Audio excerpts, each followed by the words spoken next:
परमेश्वर की नाम की महिमा हो। इब्रानियों अध्याय 13 वचन 25। परमेश्वर का अनुग्रह तुम सबके साथ रहे। आइए अब हम बाइबल की छोटी सी कहानी सुनते हैं। एक दिन बोअज ने रूथ से कहा, बेटी सुनो, दूसरे खेत में सिल्ला बीनने मत जाओ, यहाँ रहो, मेरी नौकरानियों के साथ रहो।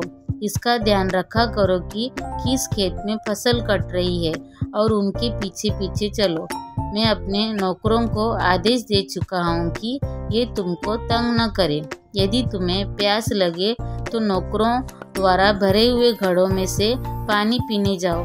रूथ ने साष्टांग प्रणाम किया और कहा, मुझे आपकी कृपा दृष्टि कैसे प्राप्त हुई? मैं तो परदेशिनी हूँ और आप मेरी सुधि लेते हैं। बोअज ने उत्तर दिया, लोगों ने मुझे बताया कि तुमने अपने पति की मृत्यु के बाद अपनी सास के लिए क्या क्या किया है। तुम अपने माता पिता और अपनी जन्मभूमि को छोड़कर ऐसे लोगों के यहाँ चली आई हो जिन्हें तुम पहले नहीं जानती थी। तुमने जो किया प्रभु तुम्हें उसका बदला दे। प्रभु इज़राइल का ईश्वर जिसकी छत्रछाया में तुम आ गई हो तुम्हें पूरा पूरा प्रतिफल दे। उसने उत्तर दिया, महोदय आपकी बड़ी कृपा है। आपने मुझे बड़ा धीरज बधाया है और अपनी दासी से दयापूर्ण बातें की है। यद्यपि मैं आपकी दासी तक नहीं हूँ। भोजन करते समय बोअज ने उससे कहा, इधर आकर रोटी लो और उसे सिरके में डुबाकर खाओ। वह काटने वालों के साथ बैठ गई। तब उसने उसे कुछ भुना हुआ अनाज दिया।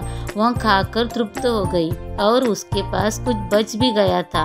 इसके बाद वह फिर सिल्ला बीनने के लिए उठी और बोअज ने अपने नौकरों को यह आदेश दिया, वह पुलों के बीच बीच में बीन सकती है, उसे मना नहीं करो।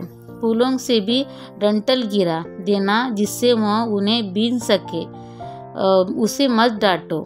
आमीन। आइए अब हम प्रार्थना करते हैं। परमेश्वर, इस वचन के अनुसार रूथ को आपका अनुग्रह कैसे प्राप्त हुआ? परमेश्वर उसने अच्छा किया था इसलिए परमेश्वर उसके साथ अच्छा हुआ। परमेश्वर आपका अनुग्रह हमें भी मिलने के लिए मैं आपको धन्यवाद देती हूँ। परमेश्वर रूथ के जैसे परमेश्वर हमें आप बनाइए। परमेश्वर रूथ के जैसे हम लोग को अच्छा बनाइए परमेश्वर, और आपका अनुग्रह हमें मिलने के लिए मैं आपको धन्यवाद देती हूँ परमेश्वर।